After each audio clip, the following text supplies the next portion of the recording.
Hello my friends and welcome to Rogue Trader. This is episode 108. This is the first time I've played in a few months, so I binged this game pretty hardcore until episode 107. And then I had to switch to making other content because I literally just had like 2 months worth of Rogue Trader and no other content. Now there have been several patches since then. Whether these patches have fixed any of the balance issues, I'm not sure. I'm obviously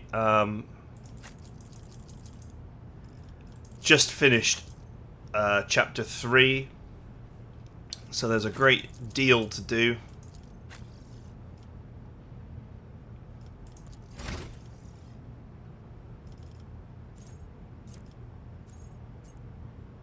Oh, this looks like a complete reset.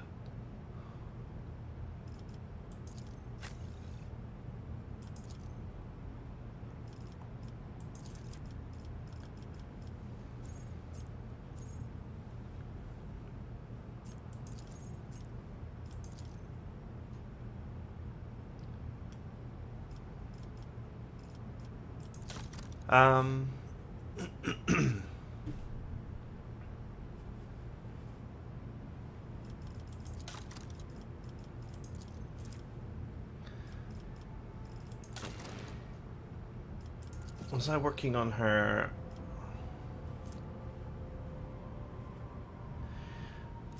I think she's already got power armor as a talent, so I don't need to do anything to unlock it.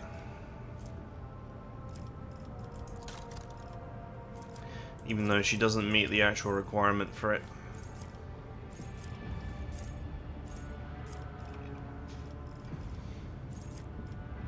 Oh, new icons.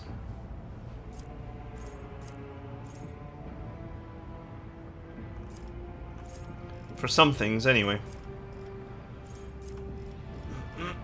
Not for everything.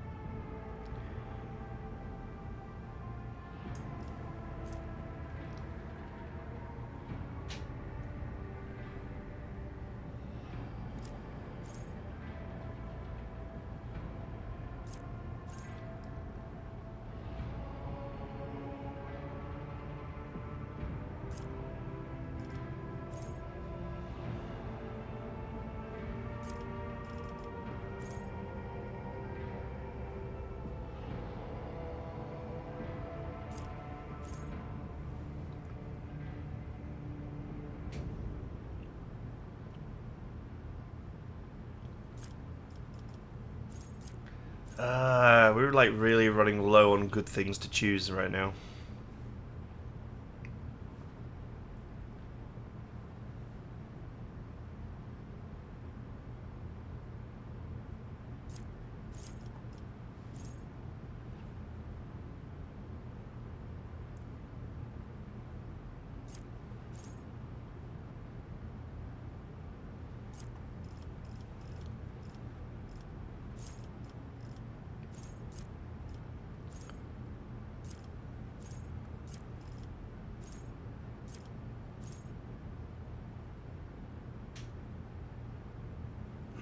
Maybe weapon skill.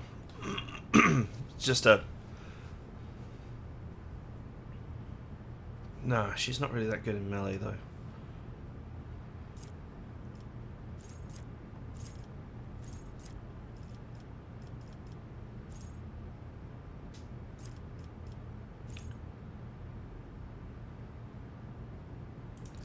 %10 bonus to dodge, why not?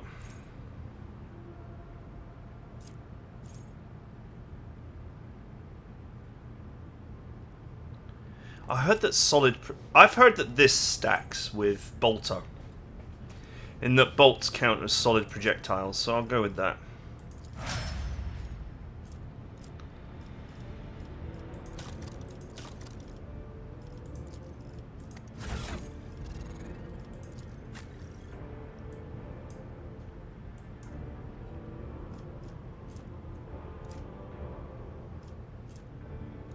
Still looking for a heavy bolter that doesn't suck.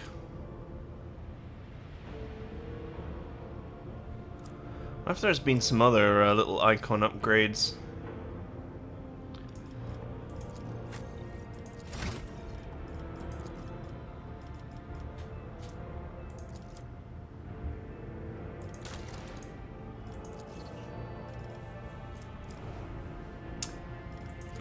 Ballistic perception. No perception.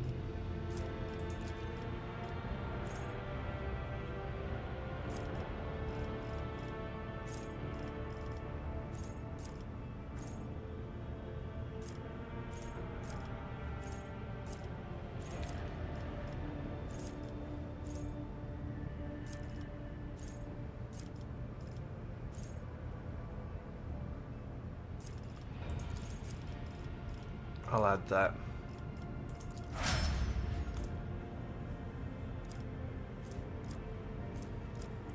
Extra wounds will come in handy.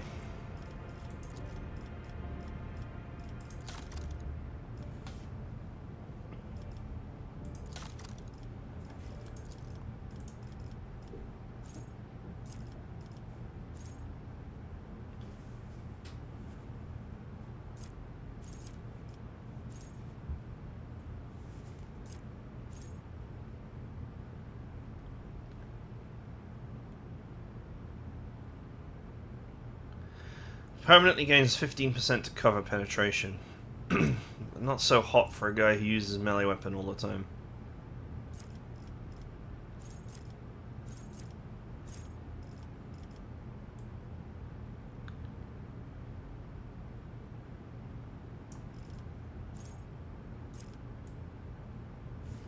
I don't think they get melee superiority against him anyway because of his traits.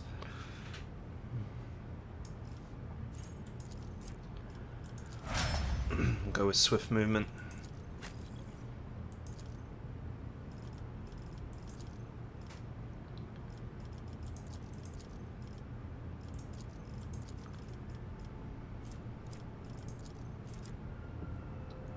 Everything she does off of her fellowship, if I remember correctly.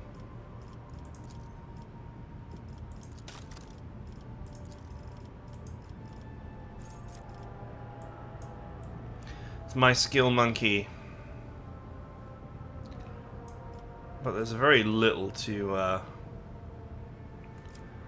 improve for her, where she would become the top user.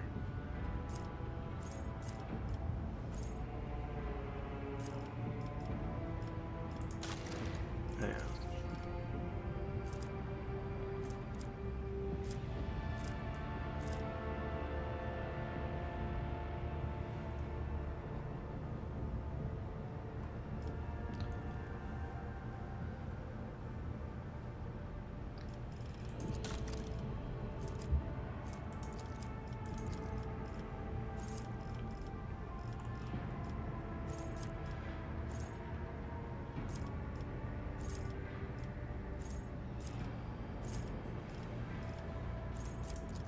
Might go for Lure Imperium, although her skill for that is already insanely high.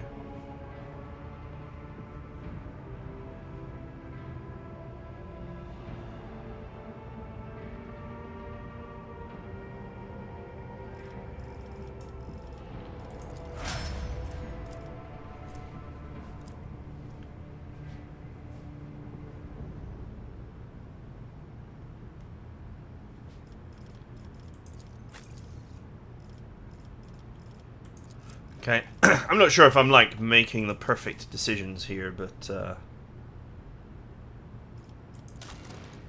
because I haven't played in a while. But anyway,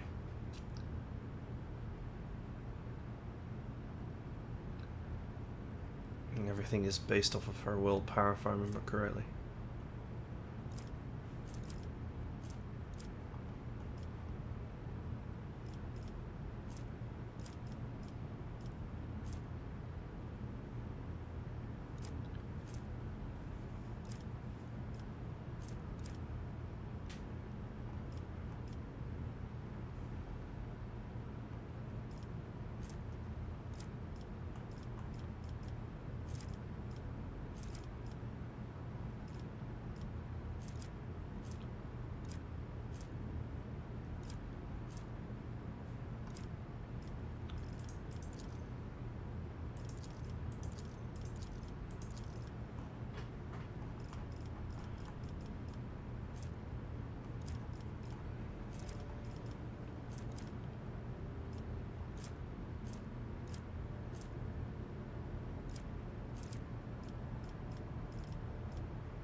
Her wounds are calculated by her willpower. I knew it.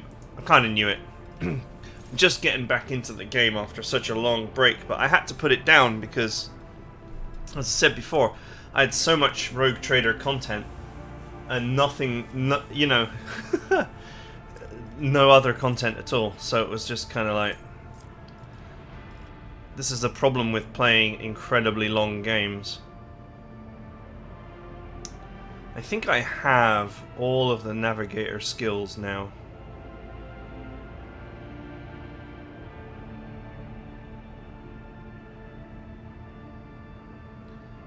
And I presume that I've got advanced characteristic willpower as well.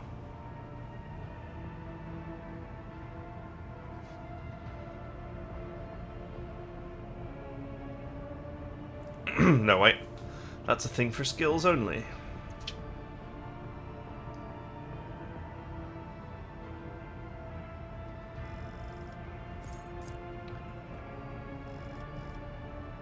Yep, there's really nothing to take there.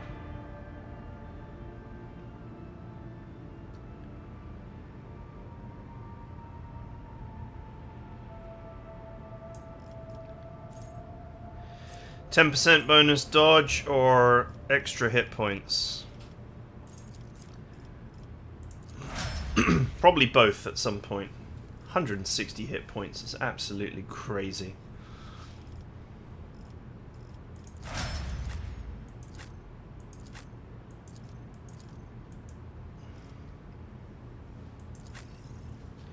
I'm not too concerned with leveling up characters that I'm not going to have in my main party.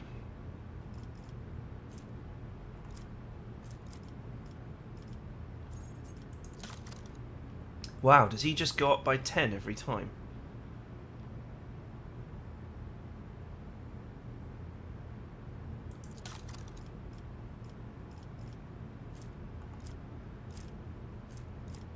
Oh no, wait, I'm looking at skills here. Ignore me. I really am just out of it. Does he have a primary skill? I guess his athletics is his primary skill.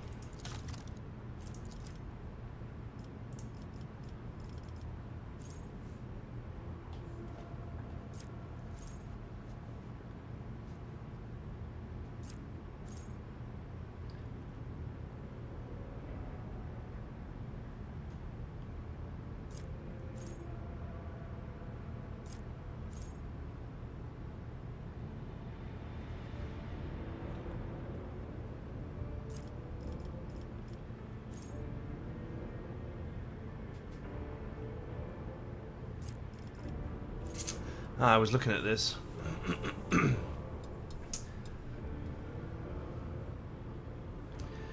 +1 damage and +10% damage on all attacks until the end of combat. Every time you use a heroic act or a desperate measure. Which means there's a potential there of like +6 and +60, I think. And there's also characters who can use both.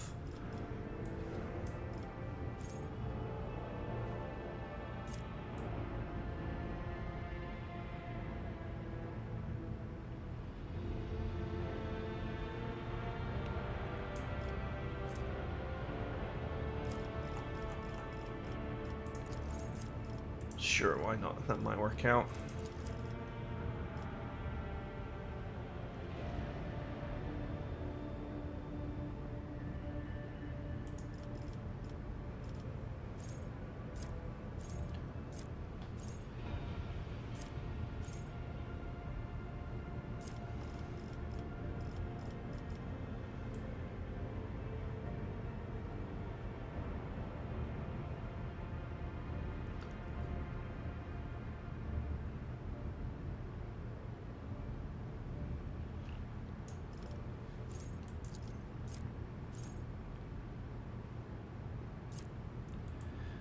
Let's add swift movement on.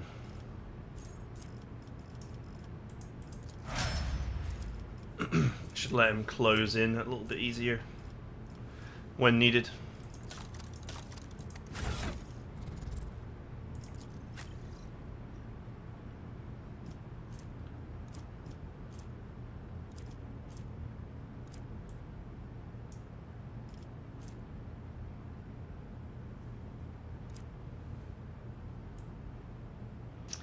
quite cool armor, that. Okay, that'll do for now. I'm not going to bother leveling up my other characters at the moment. My skill monkeys.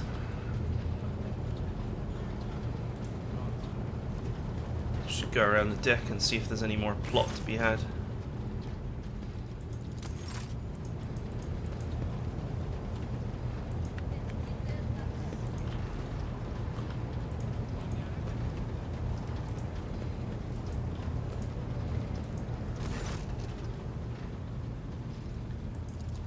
No, Lord Captain, not a thing.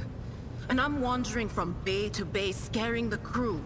But don't worry, I'm sure that as soon as we get close, well, there'll be no mistaking it. Of course.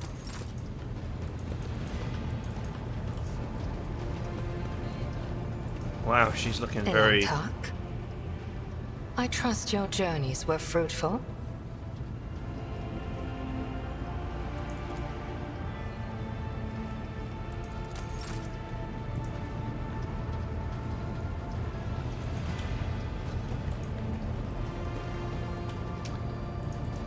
Did I actually already speak to everybody?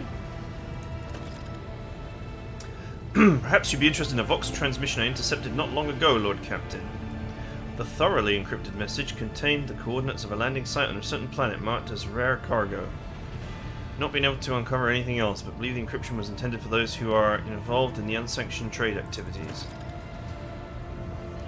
A multitude of scout ships tirelessly explore the expanse in search of new resource deposits, but unfortunately not all of them represent the interests of the von Valancius dynasty. Occasionally intercept Vox transmissions from ships prowling in your domain in search of easy loot. An asteroid the size of a small planet has been discovered in Soto's tomb, and the prospectors believe they may have a wealth of resources hidden under the crust. And last item for today, a few pilgrims from Footfall who were graciously welcomed aboard have been filling the crew's minds with tales of a world of the Ascendant. They say prayers on the world near the cold star Synarsius Maleficium have not ceased for several hundred years. They claim that the God Emperor himself chose the planet and raised all of its people to his halls. We have suppressed these rumors to ensure the crew are not distracted from their vital tasks. Perhaps you might decide to visit this planet given its unusual reputation. Alright, 3 rumors to follow. Broke free the bold from captors grasping. Dark cities, feeble dungeons, eternally disgracing. Flows now this saga in the hall of glorious feasting, where all extol the wolf mighty and the yet fatter cunning. I hope you're not going to put off the feast. Our escape demands a grand celebration. Find my pack. As we speak, they are likely performing some bloody service for Calcazar. For that reason, I want to have a word with the Inquisitor. This is the name given on Fenris to a pack father, a commander or captain. An Edfater answers to a Jarl, the commander of a great company. Jarl. Since you are the one who commands your crew, and I follow you at present, I am granting you the honored title of Edfater. Never presume to give orders to one of the Emperor's angels. You should be in command.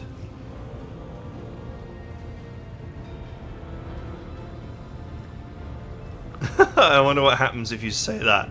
That's like ridiculously humble to the point of absurdity. It is true that I am capable of commanding you and your people, but as a warrior of the Allfather, it is too easy for me to forget the limits of ordinary people. Why do you think? The omophagia is clearly involved here. Genetic gift granted to the Astartes by the Emperor. Organ links both brain and stomach of a Stasis Marine, allowing him to absorb information from the genetic code of any flesh he consumes.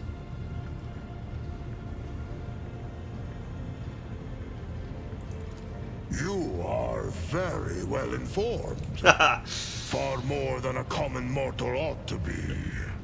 Yes, it is true that I have gorged on the flesh of my enemies to reap the secrets from the steaming flavor of their meat. I have slain many Xenos and feasted on their flesh. My captors have watched me do it and taken glee in it, while I have been gathering information and planning my escape. Tell me Not about your everyone is Spes granted Marines. the right to ask such questions. But you, I shall allow it. What do you want to know about the Astartes from the glorious Fenris? Vilka Fenrica. That is our name in the old tongue of our world. We are the fiercest of the All-Father's warriors. His executioners. His retribution. And playable in Sanctus Reach. The only 40k game I know of that has them as the protagonists. Our fearless Wolf King is Lehman Russ, son of the All-Father. Our world is Fenris, and our home the Fang, which rises from the world's spine into orbit. We are the thunder in the bloody storm of battle that calls to us. That is who we are. I'm glad that they've put all this in this game. I think it's very good that the very basics of the lore are covered. So anyone can just pick up this game and get into 40k. I mean, I obviously, as a huge 40k guy, as a guy who has written official 40k text, you know, I know all this stuff, but plenty of people don't. But there is more to our spirit than grim destruction alone. In the Hall of Heroes, we hold feasts the likes of which you will see nowhere else. To thundering laughter, we raise our horns, tell our sagas, and honor our glorious fallen. Though the body of an Astartes is built to be immune to the effects of drink, we invented a way around this taboo. The mjod we brew can overcome even our blood. It makes us drunk, and makes our feasts jovial occasions. Mjod. You can brew it nowhere else but on good old Fenris. No other world is home to such poisonous plants. Fenris is home. A harsh land of harsh winters and harsh people. It's like Norway as described by Sweden. A fearsome season of frosts. The merciless world sea freezes, and great white bears, snow wyrms, and ice trolls go on the hunt. Then the murderous frost retreats, and boats of harpooners sail out to ply their craft, capturing sea snakes and krakens. Okay, so Helvinter is actually like a Norwegian term. It's actually a genuine term for like basically shit weather. That's the literal translation.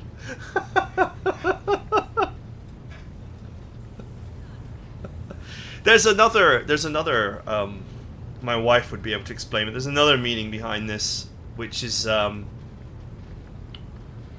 apparently, like, Norwegian families at some point used to, like, really heat their houses, and they used to bake all this food, and it would put out a lot of heat, which would melt the nearby snow to water, obviously, and then the cold weather would immediately freeze it again, creating an ice rink. And that has also been referred to as Helvinter. So my wife could explain more, but she's not She's not coming on this stream, so. And then But it's a real term comes used the incorrectly season here. of fire. That's what I wanted to get to. Volcanoes awaken. Waves wash over whole islands, and only the land of Asaheim offers salvation to those whose blood and grit win them the right to live upon it. Clan fights clan. Crows circle over battlefields, and wolf howls rise up to the sky. That is my beloved home. There is no place in the universe like it. Tell me, Edvator, what is the most fearsome foe on Fenris?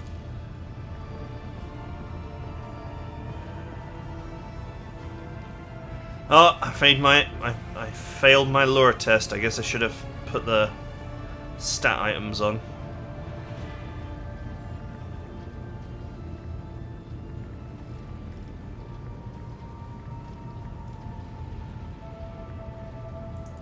An answer carried on the wings of the Raven of Wisdom. We know much of the terror of betrayal. Know now the name of the most terrible of all traitors. The curse of the Wolfen is the most fearsome and most terrible foe on Fenris. In the heart of every brother, there lives a dark beast, bloody and forever ravenous. He hungers to kill, not for glory or duty, or his battle brothers, but solely for the sake of killing. For he who falls to that dark beast, there is no joy or thrill in slaughter. There is but dull rancor.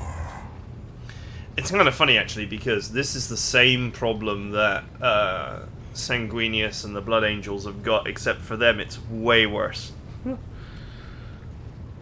I can't remember if there are any other factions of the Astartes who have this issue of mental degradation to, like, just becoming implements of slaughter without any mind behind it. Our gene seed is unique. Lehman Ross blessed us with the Canis Helix, a genetic gift that heightens our senses, making them sharper than those of brothers from other chapters. The Canis Helix kindles a bloodthirst in our hearts and changes our appearance to resemble the lethal wolves of Fenris. The wolves do not take orders from outsiders. We keep the old ways, not the Codex Astartes. We fight in packs, and we are trained and healed by our wise rune and wolf priests. We do not find They just got honor in removed. adorning ourselves in laurels, but instead etch the full names of our fallen kin as a promise of vengeance, and draw strength from that promise. So, I believe Games Workshop are removing the wolf and rune priests, and are maybe regretfully standardizing the chapter. But anyway, this is tabletop talk, but I've heard about this on the grapevine. It'll be a while before it's reflected in video games, though.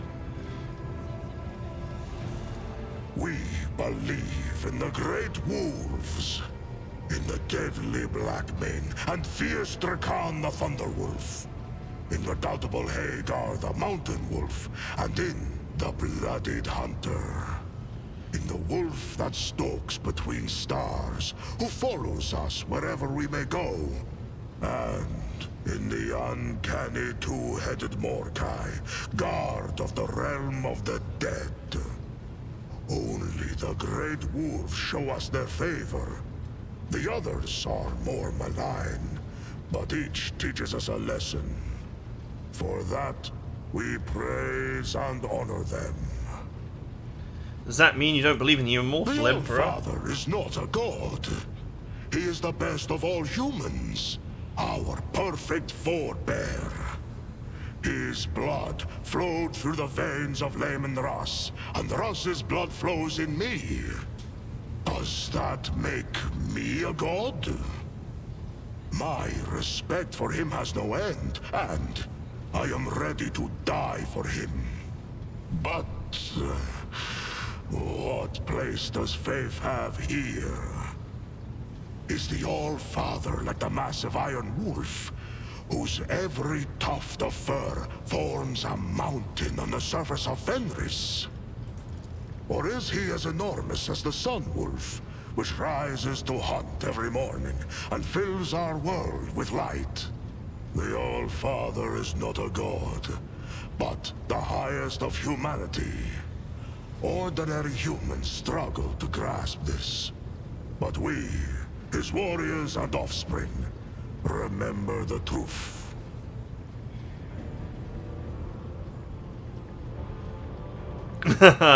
This is pure heresy to the layfolk.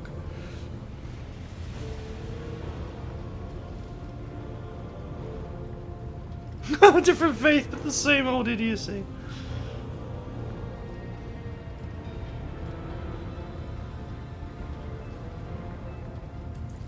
It makes his deeds all the more glorious. Battling gods is child's play when you yourself are a god. But if you are a man... now, that is the stuff that sagas are made of.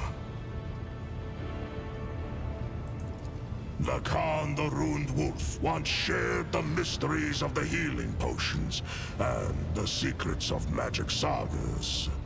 He taught them to see the past and future in thrown runes, to call down storms, and to carve powerful talismans. You suddenly feel a whisper of something menacing radiating from Alfar. A necklace of variable forming looking teeth hangs around his neck, and the teeth are carved with intricate runes. The All-Father gifted you with strong intuition. This was made by Skjadi Twice-Thinker. The spirits liked him, and one could feast a whole long Hellwinter night to the words of his saga. It's so weird to see this word misused. He was my friend. Ulfar Redmane. That is what my brothers call me. Primitive culture of Ernest could well have bestowed such a simple and banal name upon Ulfar. There's nothing to wonder at here. All you feel is pity for the Space Wolf. Do you? And there I was, about to round off my story with a short 400-verse saga about the gifts of Lacan the Ruined Wolf. Should what I told you reach other ears, I shall take your tongue. What do you want to know? What brought the Space Wolves to the Expanse? Or how I ended up in the non-human's Dark City? An Inquisitor by the name of Calcazar put out a call for aid. My Wolf Lord did not refuse him, and had 2 packs deployed to the Expanse. We never trusted this ally, but a blood debt for a service rendered in the past forced our hand. Though it wields immense power when it comes to the Astartes, even the Inquisition chooses to make requests rather than commands. Space Wolves are not known for being close allies of the Inquisition. How strange then that the chapter sent not 1 but 2 squads in response to this request, where 1 squad alone is capable of crushing a planetary uprising.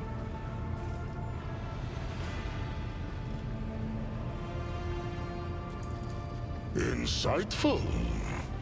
We'd had no dealings with this Calcazar before this, and we did not trust him.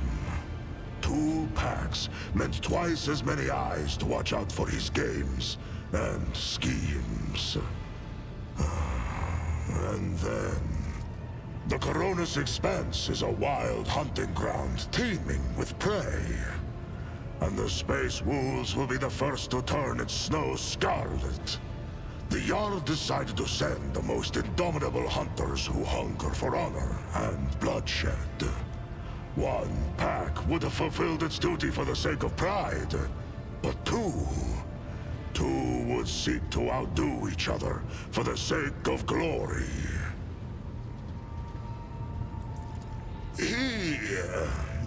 saved our brother who had lost the pack and was unable to look after himself or the chapter's honor. Calcazar returned our brother to Fenris and kept secret the misfortune that had befallen him. The Jarl knew that the Inquisitor's actions were driven by opportunism, and the desire to have us mighty warriors in his debt.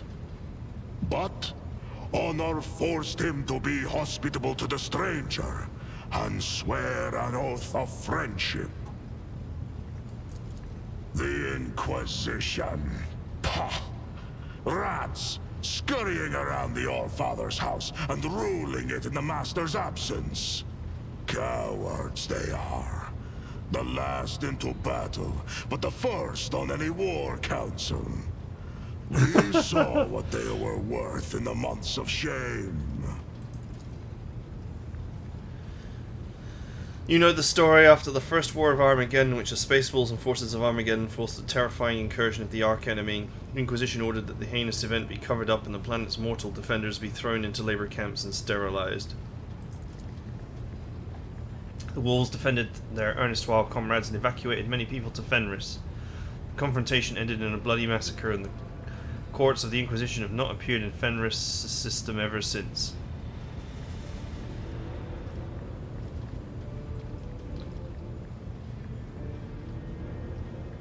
This is this Lord Inquisitor dude, isn't it? I'm trying to rack my brain here and remember. That's old the Inquisitor that's on my team. That's his boss.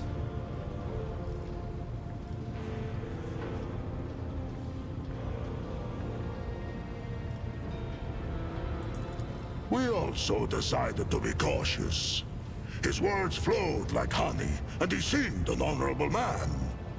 But lies always look like truth, don't they? That arrogant chief thought he could give us orders. But we wolves have always followed our own instincts and hunted in our own way.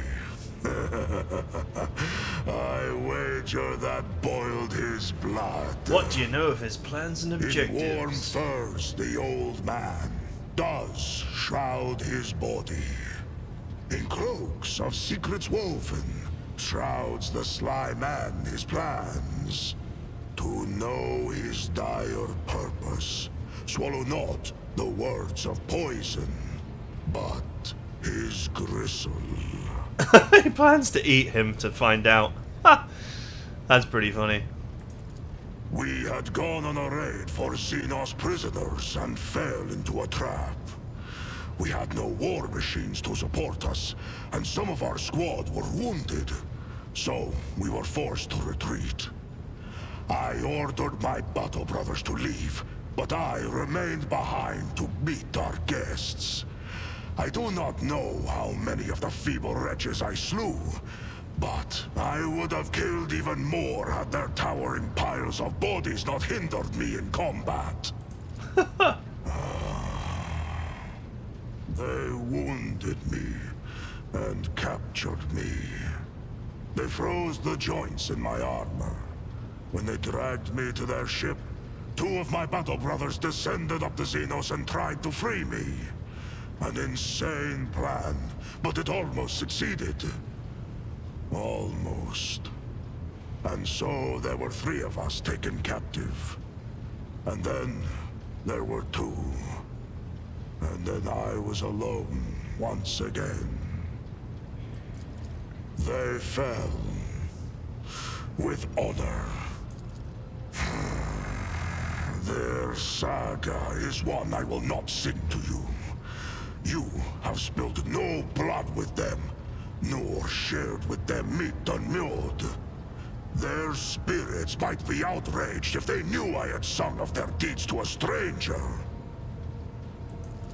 Yes, so am I. These are dark days you are asking about, Edvater. Let my keen-edged friend be a witness to the ferocity of my words. I was given to Tarvantius for his amusement. In the arenas of Camorra, Astartes are a rarity. And he sent me out there to kill gladiators. Living as an inglorious butcher and a Xenos' puppet, I hated it. Constantly. Every moment. Ooh, so angry. I had to take care of my mind before it was twisted to the seven hells. Every morning I made entreaties to the Allfather, and every night I appealed to Ross. I trained my body, read the litanies, and in the darkest moments I recited my own saga. I recalled every battle, every wound, every brother. And that is how I survived. I always survive. So he does. This was a bleak saga, Edvator. Instinct bids me to remain silent. Such knowledge is not to be shared with just anyone. Only those who possess my complete trust. Fenris Hjoda, Edvator. Alright, wow, he had a lot to say, but then again, he's a new character, so... pretty good. Okay, wow, 42 minutes just vaporized, just like that. So I guess that's it for now. I still need to tour the rest of my deck and just make sure that I'm caught up with everything. But that is it for now, so I hope you guys enjoyed it. See you guys next time.